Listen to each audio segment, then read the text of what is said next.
క్రీస్తు ప్రభువునందు జతపరచబడిన నా ప్రియ సహోదరి సహోదరులందరికీ మన రక్షకుడు ప్రభు అయినటువంటి యేసుక్రీస్తు వారి పరిశుద్ధ నామంలో నా హృదయపూర్వకమైనటువంటి వందనాలు తెలియజేస్తూ ఉంటున్నాను.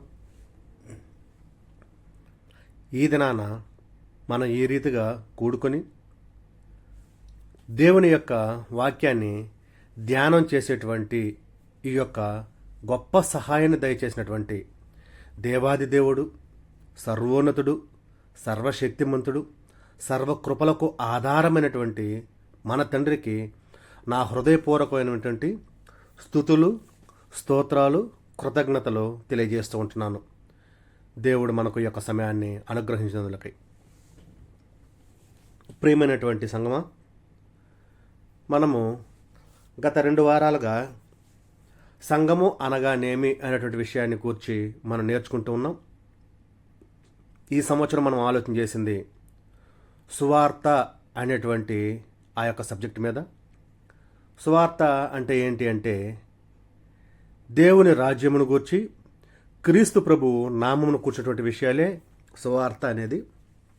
అందులో మొదటిది దేవుని రాజ్యము అంటే ఏంటి అంటే అది సంఘమునకు ప్రతిబింబము. కాబట్టి ఆ యొక్క సంఘము అనేటువంటి సబ్జెక్టులో మనం 2 వారాలుగా నేర్చుకుంటూ ఉన్నాం. ఇందులో మనం ఆలోచన చేసింది ఏంటంటే సంఘము అంటే మొదటగా ఏమి కాదో మనం తెలుసుకున్నాం. సంఘం అంటే దైవికమైనటువంటి సర్దుబాటు కాదని, సంఘం అంటే స్నేహ సంబంధమైన ఒక సమాజము కాదని, సంఘం అంటే ఒక డినామినేషన్ కాదు అని, సంఘము అంటే ఒక భౌతికమైనటువంటి కట్టడం కాదు అనేటువంటి విషయాల్ని మొదటగా ఆలోచన చేసాం. ఆ తర్వాత సంఘం అంటే అక్షరార్థంగా ఏముంది అంటే సంఘము అనే పదము ఎక్లీషియా అనేటువంటి పదం నుంచి ఉద్భవించిందని, అది కూడుకున్నటువంటి జనాభాని బట్టి ఎక్లీషియా అని, సునగోగ్ అని, పెనాగ్యురిస్ అని వివిధ పేర్లతో ఆ యొక్క సందర్భాన్ని బట్టి ఉపయోగించడం జరిగింది అనేటువంటి విషయాన్ని కూడా ఆలోచన చేశాం. ఆ తర్వాత సంఘమునకు ప్రత్యేకమైనటువంటి భావం ఉంది. సంఘాన్ని మనం సాధారణ భావంతో ఆలోచన చేయకూడదు. మనుషులమైనటువంటి మనము అది క్రీస్తు ప్రభువారు తన స్వరక్తం ఇచ్చి సంపాదించారు కాబట్టి అది ప్రత్యేకమైనటువంటి భావనతో కూడుకున్నది అనేటువంటి విషయాన్ని కూడా ఆలోచన చేశాం. ఆ తర్వాత సంఘము అనేది ఒక ప్రాంతంలో ఉందంటే దాని ద్వారా అక్కడ ఉన్నటువంటి పరిసర ప్రాంతాల వారికి అది ఏ రీతిగా ఉపయోగపడుతుంది, సంఘములో ఉన్నటువంటి పరిశుద్ధులకి అది ఎలా ఉపయోగపడుతుంది అనేటువంటి విషయాన్ని కూడా ఆలోచన చేశాం.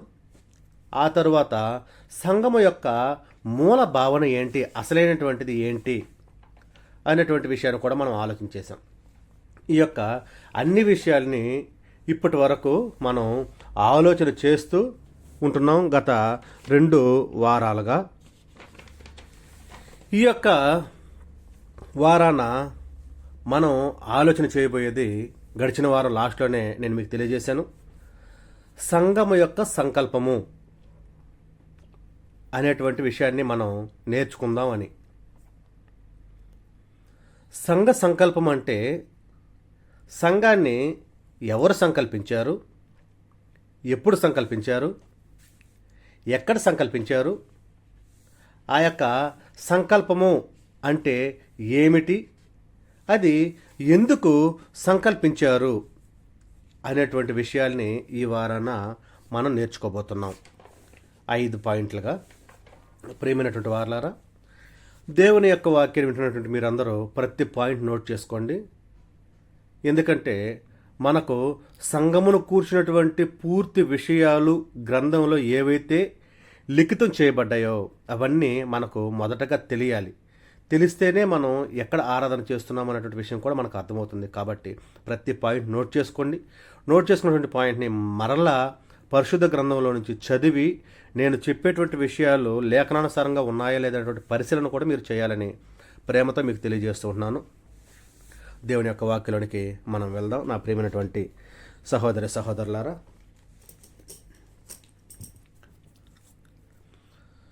పరిశుద్ధ గ్రంథం నుంచి దేవుని యొక్క వాక్యాన్ని మొదటగా మనం చదువుకుందాం.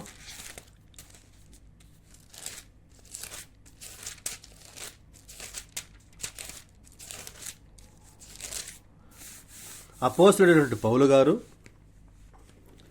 ఎఫెసీ పట్టణంలో ఉన్నటువంటి వారికి వ్రాస్తూ తెలియజేసినటువంటి మాటలను మనం ఎఫ్సీ పత్రిక నుంచి మనం చదువుకొని ముందుకు వెళ్దాం. మొదటగా ఎవరు సంకల్పించారు అనేటువంటి విషయాన్ని గురించి మనం ఆలోచన చేస్తున్నాం. 1వ అధ్యాయం 4వ వచనం నుంచి నేను చదువుతున్నాను, చూడండి.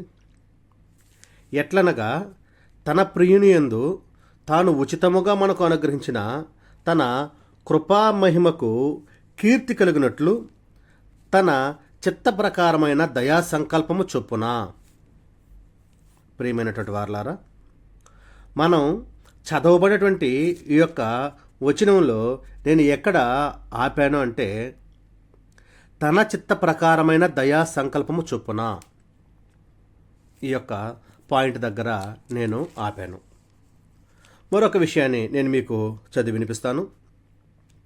అదే ఎఫెసీయులకు రాసినటువంటి పత్రికలో 3వ అధ్యాయం 8వ వచనం. దేవుడు మన ప్రభు అయిన క్రీస్తు యేసునందు చేసిన నిత్య సంకల్పము చొప్పున.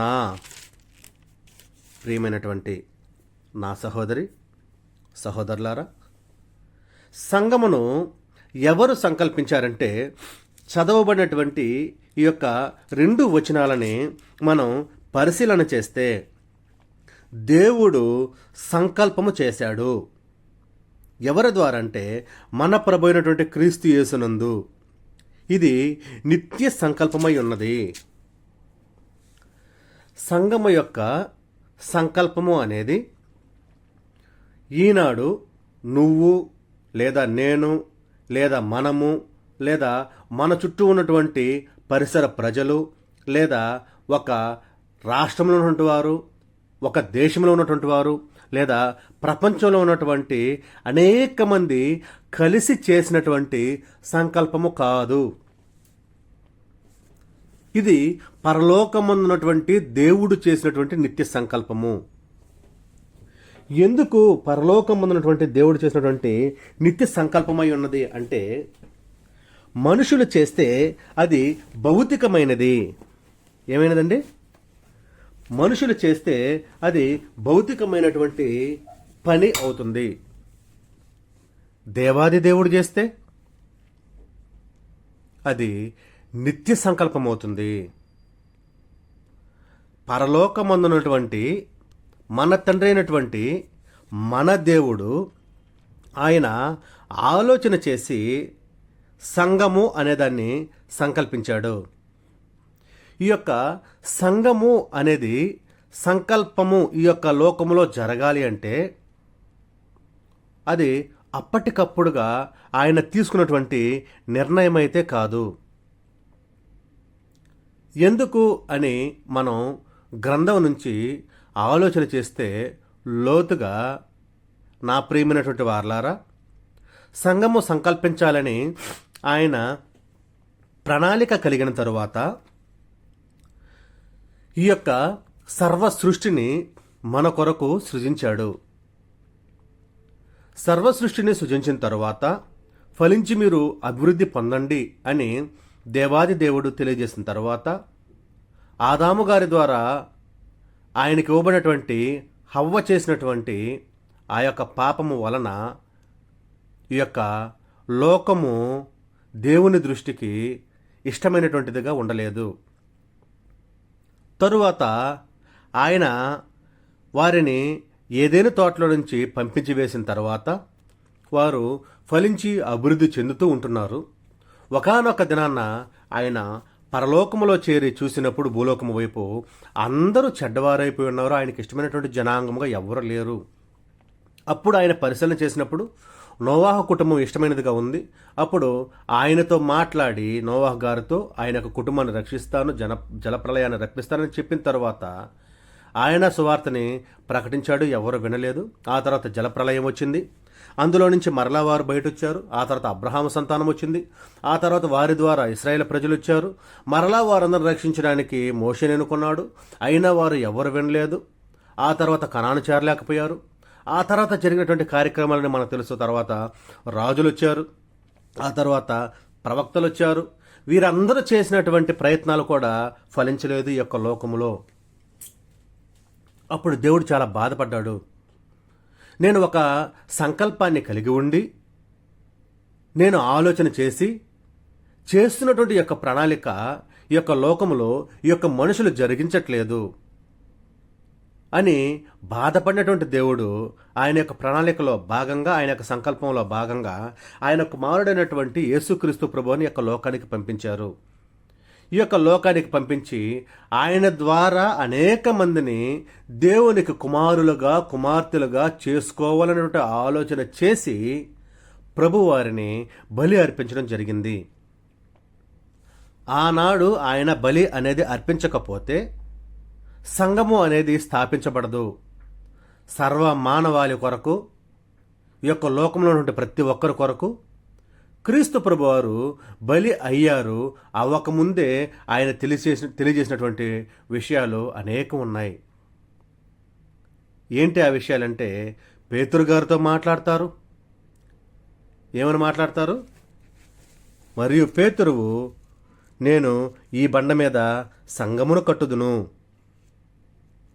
మరలా శిష్యులతో ఆయన మాట్లాడుతూ మత్తయి సువార్త 6వ అధ్యాయంలో నేను మీకు ఒక విషయాన్ని గుర్తు చేస్తాను. ఆయన శిష్యులకి ఏం తెలియజేస్తాడంటే, పరలోక రాజ్యము వచ్చేదాని విషయమై మీరు ప్రార్థన చేయండి. అది 6:10 ఉంటుంది.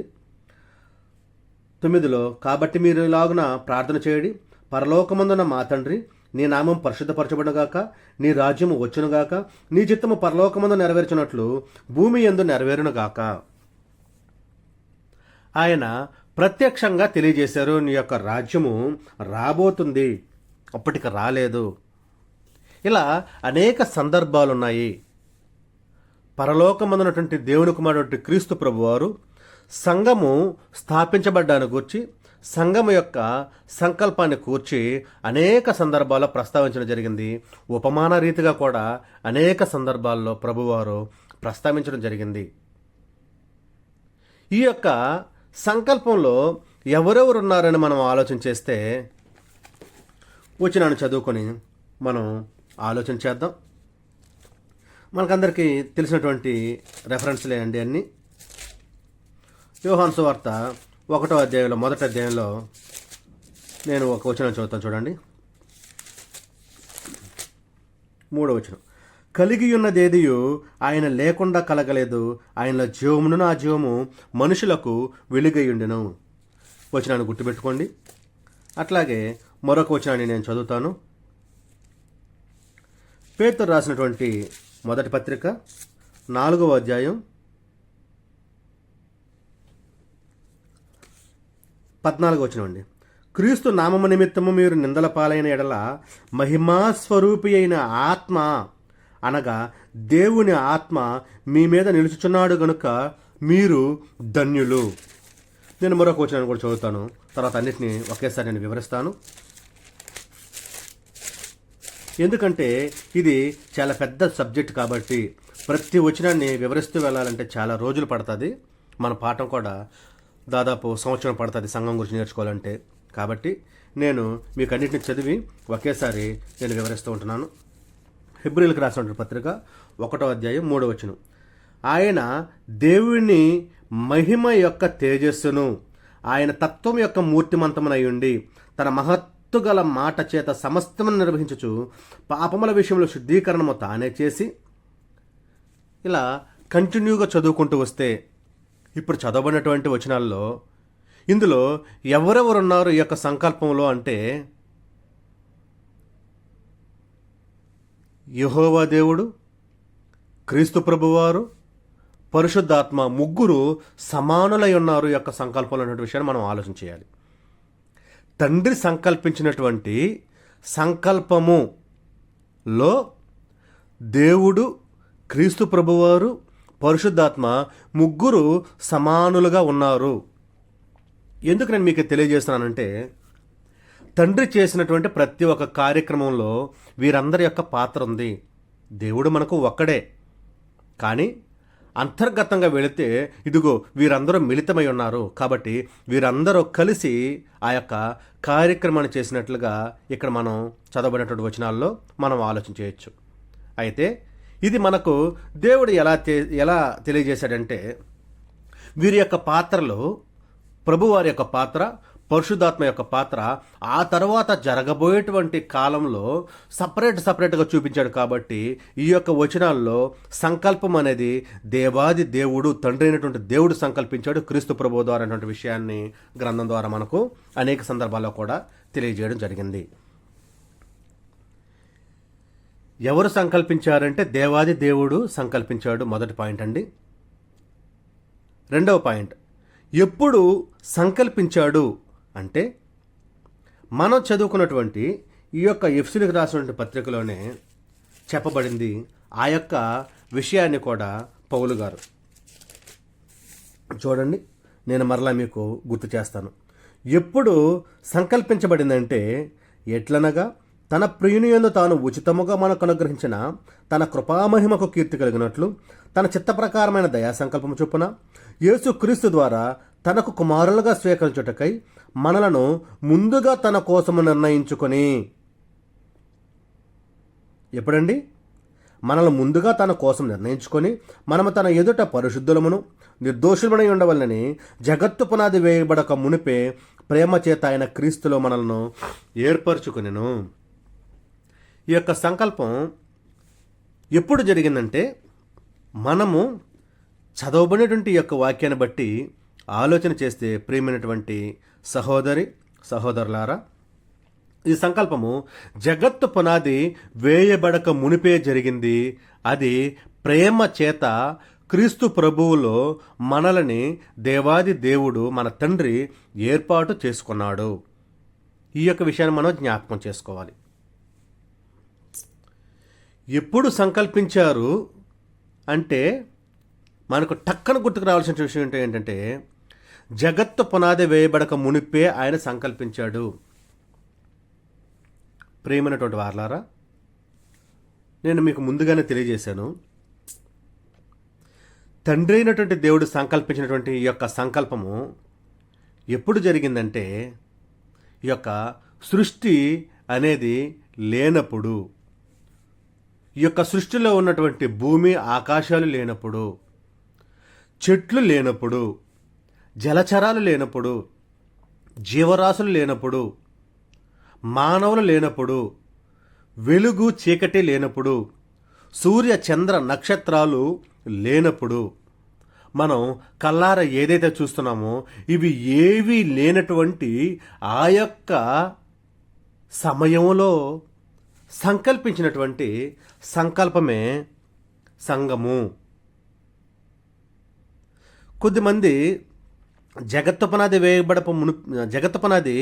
వేయబడక మునిపే అంటే, కొద్దిమంది ఏం ఆలోచన చేస్తారంటే, ఈ యొక్క లోకంలో ఉన్నటువంటి మనుషులు క్రైస్తవ యుగం ప్రారంభం కాక మునుపు అని భావిస్తారండి.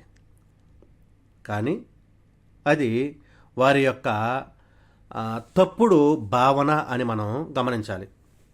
ఎందుకంటే వాక్యము క్లియర్గా తెలియజేస్తుంది పౌలు గారి ద్వారా, జగత్తు పునాది వేయబడక మునిపే, క్రైస్తవ యుగం ప్రారంభానికి మునిపే కాదు.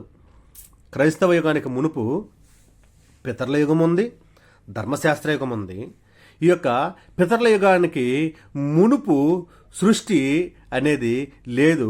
ఆ సృష్టి లేనప్పుడు సంకల్పించినటువంటి సంకల్పమే ఇది.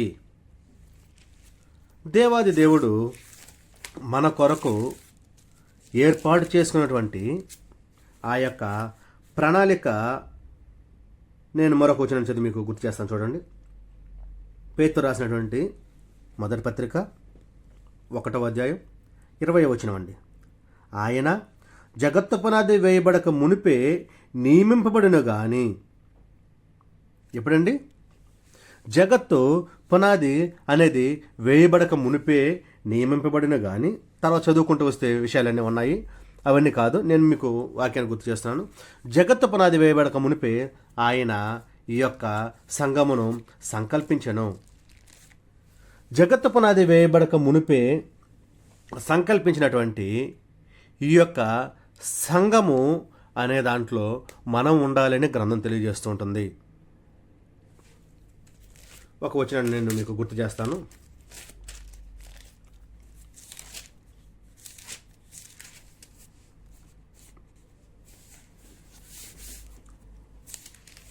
పరిశుద్ధ గ్రంథం నుంచి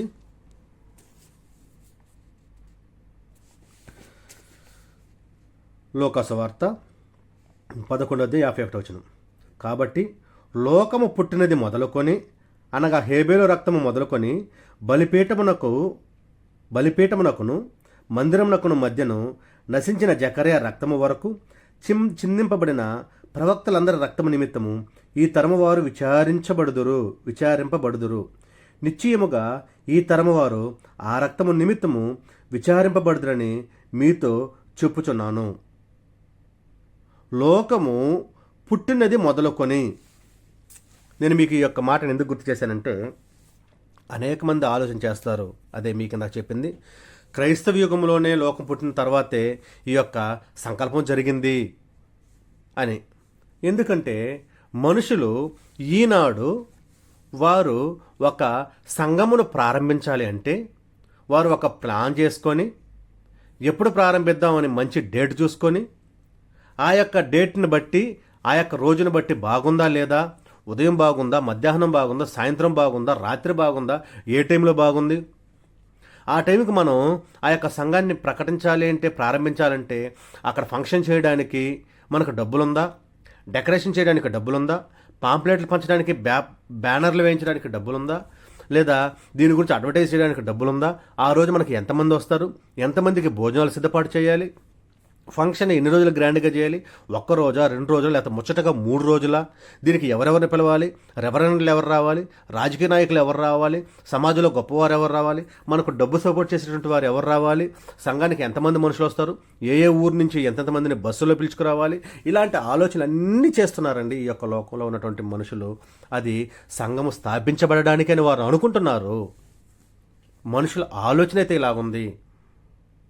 కానీ మనుషుల ఆలోచన ఇది కాదు. ఇది ఎప్పుడు సంకల్పించబడింది. ఈరోజు నువ్వు నేను స్పెషల్గా కూర్చొని ప్లాన్ చేసి ప్రణాళిక చేసి స్థాపించాల్సినటువంటిది కాదు. ఇది మనం సంకల్పించుకొని జరిగించాల్సినటువంటి కార్యక్రమం కాదు. ఇది ఎప్పుడో సంకల్పించబడింది. ఆ యొక్క సంకల్పంలో మనం భాగస్థులమే. సంకల్పించబడిన దాన్ని మరొకసారి నువ్వు సంకల్పించేటువంటి జ్ఞానవంతుడివి నువ్వు కాదు. సంకల్పించబడిన దానిని మరలా నువ్వు సంకల్పించాల్సినటువంటి అవసరత అస్సలు లేదు అనేటువంటి విషయాన్ని మనం జ్ఞాపకం చేసుకోవాలి, మనం గుర్తుపెట్టుకోవాలి. నా ప్రేమైనటువంటి వారలారా, 2 పాయింట్లు చూసామండి. 3వ పాయింట్, సంఘము ఎక్కడ సంకల్పించబడింది అని మనం ఆలోచన చేస్తే, చదవబడినటువంటి ఎఫెసీయులకు రాసినటువంటి పత్రికలోనే ఆ యొక్క విషయాన్ని కూడా అపోస్తలుడైనటువంటి పౌలు గారు మనకు చాలా క్లియర్గా తెలియజేశారు పరిశుద్ధాత్మ సహాయము చేత. ఎక్కడ సంకల్పించబడింది ఇది అంటే, నేను మీకు చదవబడినటువంటి వచనంలో నుంచే నేను మీకు చూపిస్తాను.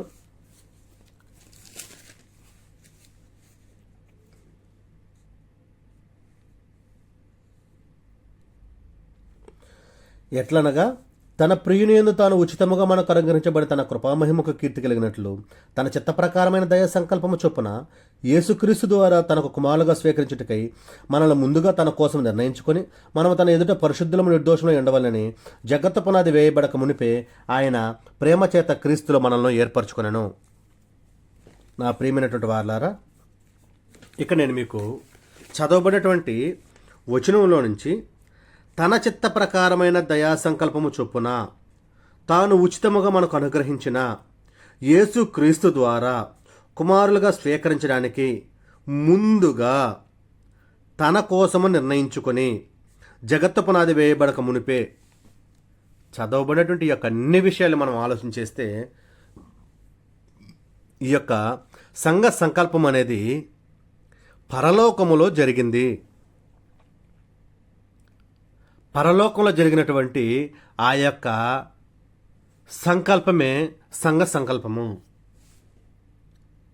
దానికి రెఫరెన్సే మనం చదివినటువంటి ఎఫెసీలు రాసినటువంటి పత్రిక 1వ అధ్యాయం 4వ వచనం నుంచి 7వ వచనం వరకు.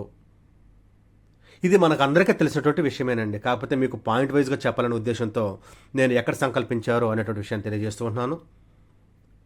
సంఘం అనేది మనం ఇంతకుముందు మాట్లాడుకున్నట్లుగా ఈ యొక్క లోకంలో సంకల్పించబడలేదు, మనుషుల ఆలోచన బట్టి సంకల్పించబడలేదు, లేదా గొప్పవారు రాజకీయ నాయకులు లేదా ఇంకా గొప్పవారు డబ్బున్నటువంటి వారు మూవీ వాళ్ళు ఇలాంటి వారు అందరూ కలిసి చేసినటువంటి ప్రణాళిక అయితే ఇది కాదు. ఈ యొక్క లోకంలో జరిగినది అయితే ఇది కాదు. ఇది పరలోకములో జరిగినటువంటి ప్లాన్, పరలోకములో జరిగినటువంటి సంకల్పము. కాబట్టి సంఘ సంకల్పం అనేది ఈ యొక్క లోకంలో జరిగింది కాదు, ఇప్పుడు జరిగేది కాదు. ఇంకా అనేక మంది మేము సంఘాల్లో స్థాపిస్తామని చెప్పుకుంటున్నటువంటి వారు ఎవరైతే ఉన్నారో వారు స్థాపించేటువంటిది కూడా కాదు. ఇది ఎప్పుడో జరిగిపోయింది, అది పరలోకంలో జరిగింది. ఆ యొక్క సంకల్పించినటువంటి సంకల్పము నెరవేరడం కూడా జరిగిపోయింది. అందులోనే ఈనాడు మనం చేరి దేవుని ఆరాధన అనేది చేస్తూ ఉంటున్నాం.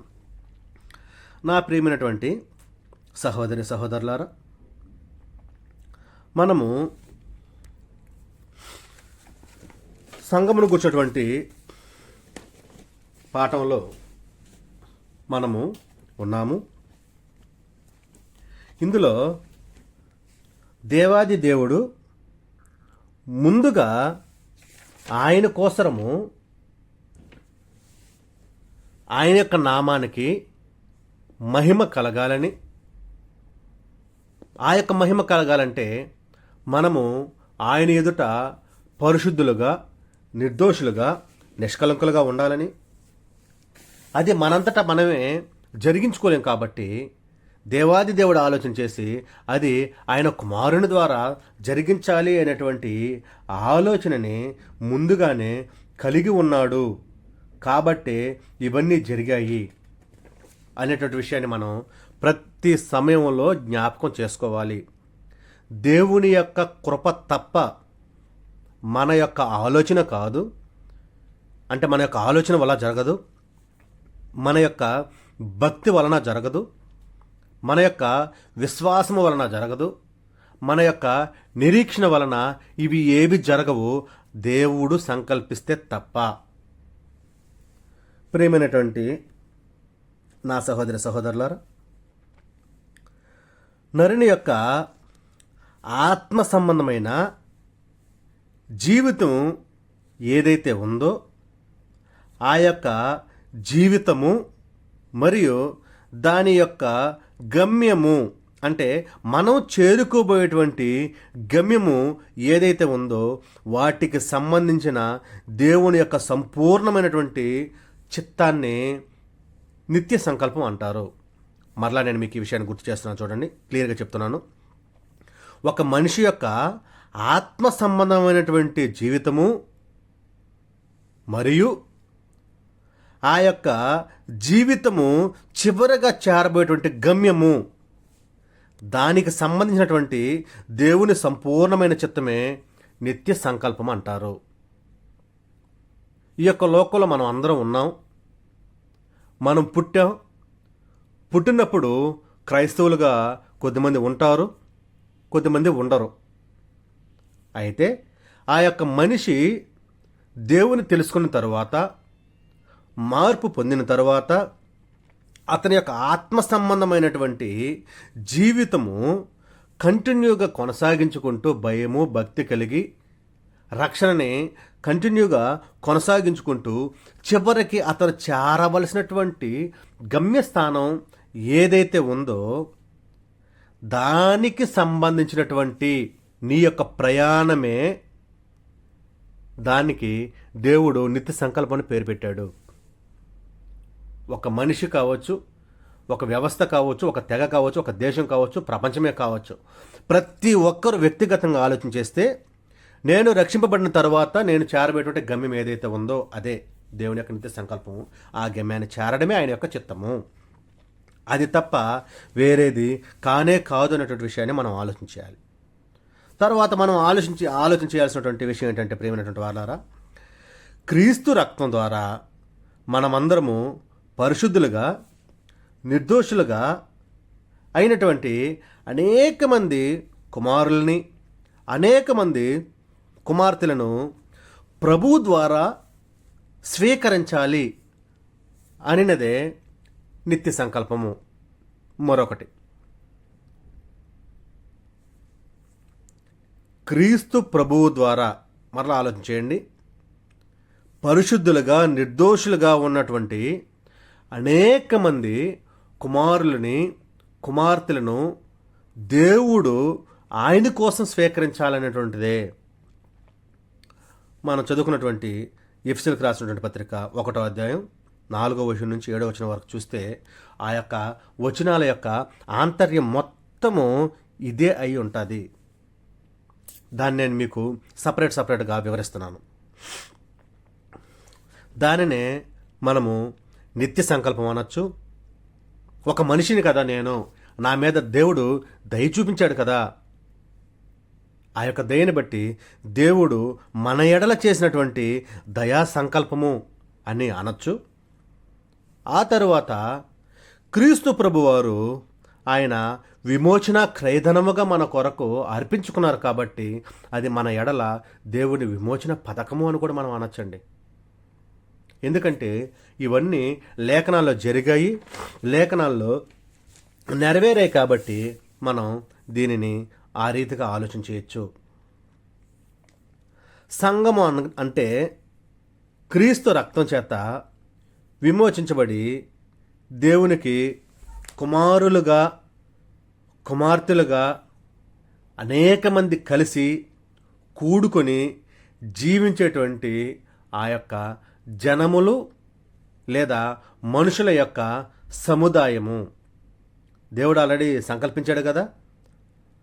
ఆ యొక్క సంఘము, దానిని గురించి మనం ఆలోచన చేస్తే ఏం జరుగుతుందంటే, ఇదిగో నేను చెప్పబడినటువంటి ఈ యొక్క కార్యక్రమమే జరుగుతుంది.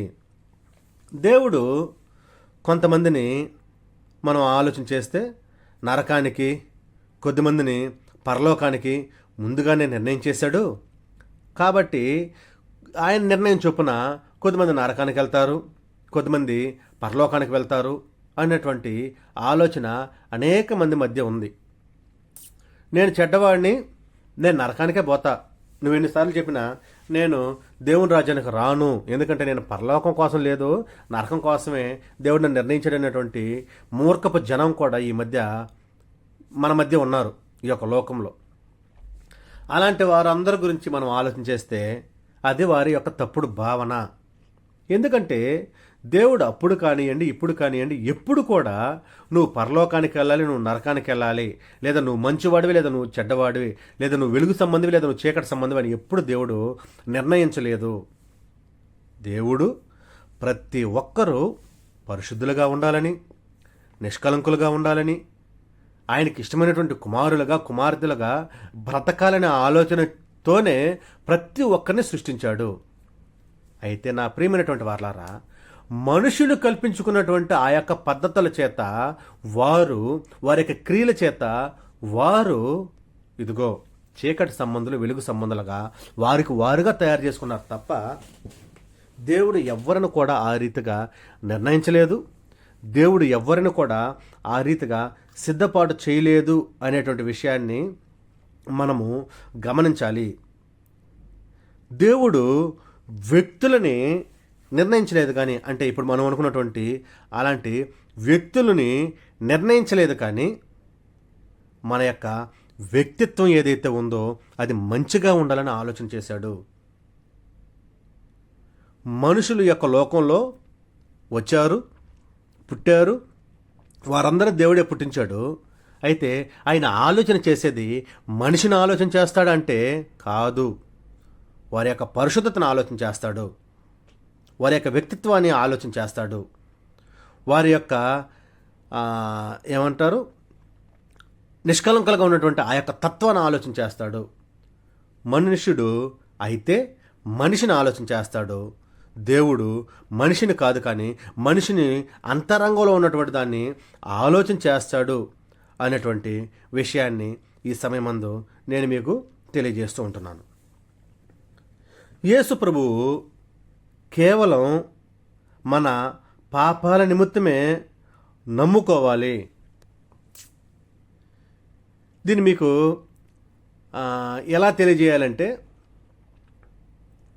క్రీస్తు ప్రభువారు ఆయన మాట్లాడుతూ నేను పాపుల కొరకే ఈ యొక్క లోకానికి వచ్చాను అనేసి అన్నాడు. అది ఆలోచన చేసినటువంటి మనుషులు, అంటే మంచోళ్ళకి దేవుడు అవసరం లేదా అని ఇలాగ కూడా ఆలోచన చేస్తారు. ఆయన పాపుల కోసం వచ్చాడంటే మంచోళ్ళ కోసం రాలేదా? ఆయన సర్వ మానవాళి కోసం వచ్చాడండి ఈ యొక్క లోకానికి. ప్రతి ఒక్కరి కొరకు వచ్చాడు. ఎందుకు ప్రతి ఒక్కరి కొరకంటే ఆయన చెప్పబడినటువంటి మాటే మనకు నిదర్శనం. నేను పాపుల పిలవ వచ్చిన కనుక నీతిమంతుల పిలవ రాలేదు. ఎందుకంటే అందరం పాపులుగానే ఉన్నాం. పాపులందరూ మారాలి, మార్పు చెందాలి. తద్వారా దేవుని యొక్క నిత్య సంకల్పం నెరవేర్చబడాలి. నీతిమంతులంటే రక్షణ పొందుకున్నారు వాళ్ళు. ఇప్పుడు ఒక పాపిగా ఉన్నటువంటి ఒక వ్యక్తిని చూసి పాపులు అయినటువంటి వారు ఉంటారు. ఒక పాపిగా ఉన్నటువంటి ఒక వ్యక్తిని చూసి మనం ఇతనిలాగా బ్రతకూడదని పరిశుద్ధులైనటువంటి వారు ఉంటారు. ఎప్పుడైతే ఒక పాపి మారతాడో, అతను పూర్తిగా ప్రవర్తన మారతాదో, అతని యొక్క ప్రవర్తన చూసి ఇదిగో ఇతను నమ్ముకున్నటువంటి దేవుడు గొప్పవాడు, ఆయన నమ్ముకుంటే మనం కూడా ఇంత పరిశుద్ధులుగా గొప్పవారుగా ఉంటామని ఆలోచించేసి మారేటువంటి జనాంగం ఉంటారు. కాబట్టి దేవుడు అక్కడ చెప్తున్నాడు, ప్రత్యేకంగా నీతిమంతులు పిలవాల్సిన అవసరం లేదు. ఎందుకంటే వాళ్ళు నీతిమంతులుగానే ఉన్నారు. వారు దేవుని వైపుకి ఎలా రావాలో తెలుసు, వారు రక్షణ ఎలా పొందుకోవాలో తెలుసు. కాబట్టి వారు ఆటోమేటిక్గా దేవుని దగ్గరకు వస్తారు. అయితే పాపులైనటువంటి వారు ప్రత్యేకంగా పిలవాలి కాబట్టి వారి కోసం నేను వచ్చాను అనేటువంటి విషయాన్ని ప్రభువారు తెలియజేస్తూ ఉంటున్నారు. మనం ఇక్కడ ఆలోచన చేయాల్సినటువంటి విషయం, మరొక విషయం ఏంటంటే, ఆయన యొక్క నిత్య సంకల్పంలో సంఘాన్ని గూర్చి, సంఘము అనేది సపరేట్ అని, ప్రభువారు అనే ఆ యొక్క శక్తి సపరేట్ అనేటువంటి విషయాన్ని మనం ఆలోచన చేయకూడదు. ఎందుకంటే ప్రియమైనటువంటి వారలారా, సంఘమే ప్రభువు, ప్రభువే సంఘము. ఆయన వేరు, సంఘము వేరు కాదు. ఆయనే సంఘము. ఆయన సంఘముగా ఉన్నటువంటి ఆ యొక్క సంఘానికి ఎవరి శిరస్సు? ప్రభువు శిరస్సు. ప్రభువుకి దేవుడి శిరస్సు. ఆ యొక్క ప్రభువు శిరస్సుగా కలిగినటువంటి ఆ యొక్క సంఘములో మనము అవయవాలుగా ఉన్నాము. ఆ యొక్క అవయవాలుగా ఉండి మనము పనిచేస్తున్నాము. కాబట్టి సంఘము వేరు కాదు, క్రీస్తు ప్రభువారు వేరు కాదు, రెండూ ఒకటే. ఎందుకంటే ఆయన స్వరక్తమిచ్చి కొన్నాడు. ఎందుకంటే ఆయన నేను స్థాపిస్తాను అన్నాడు. ఎందుకంటే ఆయన దాని కొరకే ప్రయాసపడ్డాడు. ఎందుకంటే ఆయన దాని కొరకే యొక్క లోకానికి వచ్చాడు. ఎందుకంటే ఆయనను దేవుడు పంపించాడు. ఎందుకంటే అది దేవుని యొక్క నిత్య సంకల్పం కాబట్టి.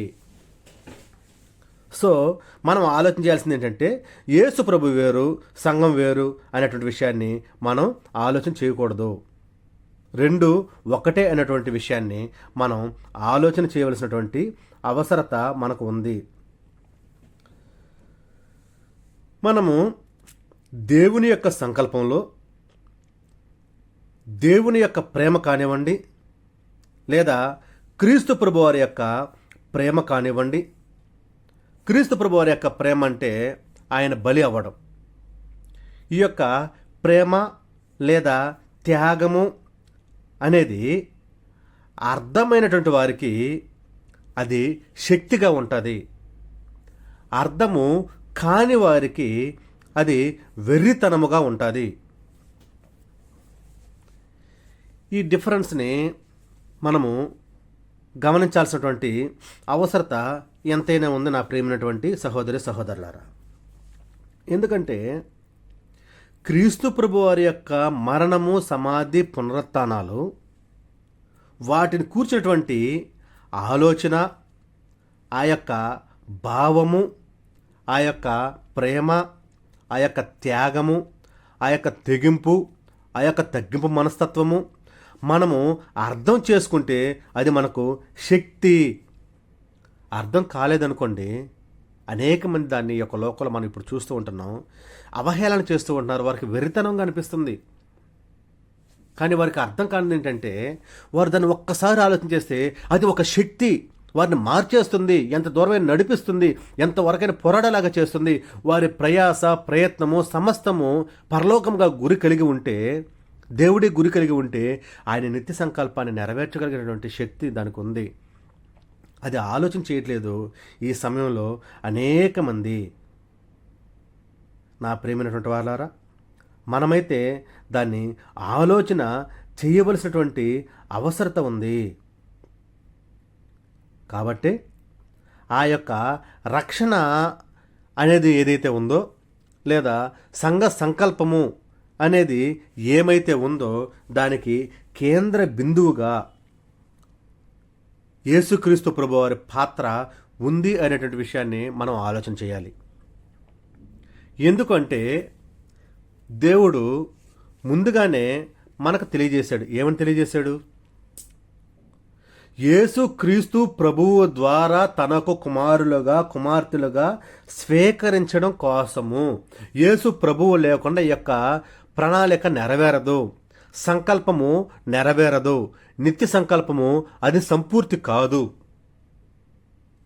సెంటర్ ఆఫ్ యూనివర్స్ అంటాం కదా, అలాగా ఈ యొక్క సంఘ సంకల్పానికి, దేవుని యొక్క ప్రణాళికకి సెంటర్ ఎవరంటే క్రీస్తు ప్రభువారే కేంద్రంగా ఉన్నారు అనేటువంటి విషయాన్ని కూడా మనం ఆలోచన చేయాలి. సర్వజ్ఞాని అయినటువంటి మన దేవుడు మంచి చెడ్డలు తెలియనిచ్చేటువంటి ఫలాల్ని ఆదాము మరియు హవ్వ ద్వారా తిని పాపం చేస్తారని ఆయనకి తెలిసినప్పటికీ కూడా ఆయన వాటిని ఆ ఏదైనా తోటలో ఉంచడానికి కారణం ఏమై ఉంటుంది అని మనం ఎప్పుడైనా ఆలోచన చేశామా? మనుషులు బలహీనలను తెలుసు కదా, అయినప్పటికీ దేవుడు ఎందుకు మంచి చెడ్డలు తెలియచేటువంటి ఆ యొక్క వృక్ష ఫలాల్ని అక్కడ ఉంచాలి? వాళ్ళు పాపం చేయడానికి ఏమన్నా అవకాశం కల్పించాడా? ఆలోచించారండి ఎప్పుడైనా? వారు పాపం చేయడానికి దేవుడి అవకాశం కల్పించాడా? వారు పాపం చేస్తారని తెలుసు కదా, మనుషులని తెలుసు కదా, బలహీనులని తెలుసు కదా, బలహీనమైనటువంటి ఘటము అనేటువంటి విషయం కూడా తెలుసు కదా. అయితే ఎందుకు ఉంచాడు? ఎందుకంటే నువ్వు నేను మన అందరం ఆలోచించాల్సినటువంటి విషయం, దేవుడు మనకు ఇచ్చినటువంటి ఆ యొక్క స్వేచ్ఛని మనము మంచికి ఉపయోగిస్తున్నామా లేదా చెడుకు ఉపయోగిస్తున్నామా? దాన్ని మనం ఏ రీతిగా తీసుకుంటున్నాం ఛాయిస్ మనకే ఇచ్చాడండి. ఆయన తీసుకోలేదు. సమస్తం మన కోసం సృష్టించినప్పటికీ ఛాయిస్ ఆయన తీసుకోలేదు, దేవుడు మనకే ఇచ్చాడు. అది నువ్వు మంచి కొరకు ఉపయోగించుకుంటావా, చెడు కొరకు ఉపయోగించుకుంటావా? దీనిని బట్టి మనం ఇక్కడ ఆలోచించాల్సింది ఏంటంటే, దేవుడు మన తండ్రి ఎవరి చేతైనా, ఈ యొక్క లోకంలో ఉంటే మనుషులు ఎవరి చేతైనా బలవంతంగా ఆరాధించబడాలని కోరుకోడు. బలవంతంగా లేదా ఒక ఎలా చెప్పాలి, ఒక శిక్ష వేసి నువ్వు ఆ శిక్ష ద్వారా నా దగ్గరకు రా అని చెప్పాలని ఆశ దేవునికి లేదు. ఆయన బలవంతంగా మన నుంచి ఏది జరిగించుకోవాలని కోరుకోవడం లేదు. స్వేచ్ఛగా జరిగించాలి, మారు మనసు పొందుకొని జరిగించాలి, ఆయన నిజదేవుడు అని ఆలోచన చేసి జరిగించాలి. అది ప్రభువు ద్వారా మాత్రమే జరుగుతుందన్నటువంటి గుర్తిరిగి జరిగించాలి. అందుకే మనకు స్వేచ్ఛనిచ్చాడండి. ఆ స్వేచ్ఛని మనం సద్వినియోగపరుచుకుంటున్నామా దేవుని కొరకు, దుర్వినియోగపరుచుకుంటున్నామా అనేటువంటి విషయాన్ని ఆలోచన చేయాలి. ఆనాడు అదే జరిగింది అక్కడ. ఎక్కడ? ఏదైనా తోటలో. ఈనాడు ఇదే జరుగుతుంది ఇక్కడ లోకంలో. అన్నీ చేశాడు మనకు, ఏది కొదువుగా ఉంచలేదు. కానీ దానిని నువ్వు ఎలా ఉపయోగించుకుంటున్నావు, దాని ద్వారా నువ్వు ఏం జరిగిస్తుంటున్నావు, దేవుడు సమస్తాన్ని మనకు అనుగ్రహిస్తే ఆ దేవునికి నువ్వేమి ఇస్తున్నావు ఎప్పుడైనా ఆలోచన చేసామండి? మనం పుట్టక ముందే సమస్తాన్ని సృష్టించాడా? ఈ యొక్క లోకంలోకి వచ్చిన తర్వాత ఇల్లు, వస్తువులు, తల్లిదండ్రులు, అన్నదమ్ములు, అక్కచెల్లెలు, బంధువులు, మిత్రులు, స్నేహితులు, ఊరు, వాడ, భోజనం, డబ్బు, ధనము, ఐశ్వర్యము, ఆస్తి, రోడ్లు, కార్లు, బిల్డింగ్లు, వగైరా వగైరా వగైరా వగైరా వగైరా మనం చెప్పుకుంటూ పోతే లోకంలో ఉన్న సమస్తము మనం ఈ యొక్క లోకంలో పుట్టక మునిపే దేవుడు సృష్టించాడు. వాటన్నిటి ద్వారా నువ్వు దేవుణ్ణి స్వేచ్ఛగా నిజం తెలుసుకొని, సత్యం తెలుసుకొని, ఆయన యొక్క సంకల్పం తెలుసుకొని నువ్వు ఆరాధన చేస్తున్నావా లేదా బలవంతంగా ఆరాధన చేస్తున్నావా అనేటువంటి విషయాన్ని మనం గుర్తెరగాలి. మనము బలవంతంగా జరిగించేవారుగా ఉండకూడదు. దేవుని యొక్క సంకల్పాన్ని బలవంతంగా నెరవేర్చేవారుగా మనం ఉండకూడదు. దేవుని యొక్క సంకల్పాన్ని మనము స్వేచ్ఛగా జరిగించేటువంటి వారుగా ఉండాలి. ఆయన కోరుకున్నటువంటి పరిశుద్ధులుగా జరిగించేటి వారంగా ఉండాలి. నిష్కలంకులుగా జరిగించేటి వారంగా ఉండాలి. అదే దేవుడు కోరుకున్నాడు. అది సంకల్పంలో ఒక భాగమే. నా ప్రియమైనటువంటి సహోదరి సహోదరులారా, యేసుక్రీస్తు ప్రభువారు సర్వ మానవాళి కొరకు, అంటే ఈ భూమి మీద ఉన్నటువంటి వారి కొరకు ఆయన ఈ యొక్క లోకంలోనికి రాకముందు వారందరి నిమిత్తం, అంటే ఇప్పుడు వచ్చినటువంటి వారు కానివ్వండి, మనం చదువుకున్నటువంటి వారందరూ కానివ్వండి, పాత నిబంధనల వారు కానివ్వండి, క్రొత్త నిబంధనల వారు కానివ్వండి, ఇప్పుడు లోకంలో మనం చూస్తున్నటువంటి వారు కానివ్వండి, మనతో కలిసి ఉన్నటువంటి వారు కానివ్వండి, ఆ తరువాత రాబోయేటువంటి వారు కానివ్వండి, అంటే భవిష్యత్తులో ఉన్నటువంటి వారు కానివ్వండి. భవిష్యత్తులో ఎవరు వస్తారో తెలియదు, ఎలాంటి వారు వస్తారో తెలియదు, ఏ రీతిగా జరిగిస్తారో తెలియదు. కానీ ప్రారంభం నుంచి చిట్ట చివరి వారందరి కొరకు క్రీస్తు ప్రభువారు తన యొక్క రక్తాన్ని చిందించాడు అనేటువంటి విషయాన్ని మనం ఆయన యొక్క నిత్య సంకల్పంలో భాగంగా మనం జ్ఞాపకం చేసుకోవాలి. అవునా కాదండి? ఆలోచన చేస్తారు ఎప్పుడన్నా? ప్రభువారు ఆనాడు ఉన్నటువంటి హవ్వ ఆదాము కొరకే జరిగించాడా కార్యక్రమాన్ని? లేదా అబ్రహాము కొరకు జరిగించాడా? నోవహ గారి కొరకు జరిగించాడా? ఇస్రాయేల్ కొరకు, ప్రవక్తల కొరకు, రాజుల కొరకు, వీరందరి కొరకే జరిగించాడా కార్యక్రమాన్ని? అంతకు ముందు ఉన్నటువంటి ఆ యొక్క పరిస్థితి వేరు, ఆ తరువాత జరిగినటువంటి పరిస్థితి వేరు అన్నటువంటి విషయాన్ని ఆలోచించేయాలి. మనం ఇక్కడ క్లారిటీగా ఆలోచించేయాలండి. క్రీస్తు ప్రభువారు అబ్రహాము కొరకు అంటున్నాడు, ఆదాము కొరకు అంటున్నాడు అనుకుంటున్నారా? అబ్రహాము, ఆదాముకు ముందున్నటువంటి శక్తిమంతుడు మన యేసుక్రీస్తు ప్రభువారు. అప్పుడు ఉన్నటువంటి వారందరి నుంచి ఇప్పుడున్నటువంటి వారు అందరి కొరకు జరిగించాడు ఆయన తన యొక్క ప్రణాళికని. ఆయన తన యొక్క రక్తాన్ని ప్రతి ఒక్కరి కొరకు చిందించాడు. ఏ ఒక్కరి కొరకు ఆపలేదు. మొదటి నిబంధన కాలంలో కానివ్వండి, ఇప్పుడు కానివ్వండి, ప్రతి ఒక్కరి కొరకు ఆయన తన యొక్క రక్తాన్ని చిందించాడు. ఆయన తనకు తానుగానే బలిని జరిగించుకున్నాడు. ఇది దేవుని యొక్క సంకల్పంలో భాగమే, సంఘ సంకల్పంలో భాగమే. ఈ విషయాన్ని కూడా మనం గుర్తు చేసుకోవాలి. నా ప్రియమైనటువంటి సహోదర సహోదరులారా, క్రీస్తు ప్రభువారు లేకుండా సంఘము లేదు, సంకల్పము లేదు. సంఘము యొక్క స్థితిగతులను పూర్తిగా మార్చగలిగేటువంటిది ప్రభువారే, మనుషులు కాదు. ఎలా ఆరాధన చేయాలి, ఎప్పుడు ఆరాధన చేయాలి, ఏ విధంగా జరిగించాలి, ఇవన్నీ ఎవరు తెలియజేశారంటే ప్రభువారి ద్వారా జరిగింది తప్ప మనుషుల ద్వారా జరగలేదు. కాబట్టి ప్రభువారు ఈ యొక్క సంఘ సంకల్పంలో సెంటర్ ఆఫ్ యూనివర్స్గా ఉంటున్నారు. చివరి పాయింట్ దగ్గరకు మనం వచ్చేసాం. ఈ యొక్క సంఘాన్ని దేవుడు సంకల్పించాడని మనం ఆలోచన చేసాం. ఎందుకు సంకల్పించాడు అనేటువంటి విషయాన్ని మనం తెలుసుకొని మనం ముగించుకుందాం. ప్రియమైనటువంటి వారలారా, మనం చదివినటువంటి ఎఫెసీయులకు రాసినటువంటి పత్రిక 1వ అధ్యాయం 4-6 వచనాల వరకు మనం ఆలోచన చేస్తే, తండ్రి అయినటువంటి దేవుని కృపామహిమకు కీర్తి కలగడం కొరకు దాన్ని జరిగించాడు. అపవాది క్రియలను లయపరచడం కొరకు ఆయన జరిగించాడు. మనల్ని అందరినీ ఆయనకు మహిమలోనికి తెచ్చుకోవడం కొరకు ఆయన జరిగించాడు. సంగమ ద్వారా నానా విధములైనటువంటి జ్ఞానం అనేది పరలోకమందు ఉన్నటువంటి వారికి కానివ్వండి, ఈ యొక్క భూమి మీద ఉన్నటువంటి వారికి కానివ్వండి, అందరికీ తెలియపరచబడాలనేటువంటి ఉద్దేశంతో ఆయన ఈ యొక్క సంకల్పాన్ని జరిగించాడు. నా ప్రియమైనటువంటి సహోదరి సహోదరులారా, కృపా మహిమకు కీర్తి కలగాలి, అపవాది క్రియలు లయపరచాలి, మనల్ని మహిమలోనికి తెచ్చుకోవాలి, అనేక మందిని సమాధానపరచాలి. 2 minutes అన్నా. ఇవన్నీ ఈ యొక్క లోకంలో జరగాలి అంటే ఖచ్చితంగా ఏమై ఉండాలంటే క్రీస్తు ప్రభువారి ద్వారానే జరుగుతాయి. కాబట్టి దేవాది దేవుడు ముందుగానే ఆయన యొక్క సంఘాన్ని సంకల్పించాడు. ఈ యొక్క సంఘ సంకల్పం అనేది ఈనాడు జరిగినటువంటిది కాదు.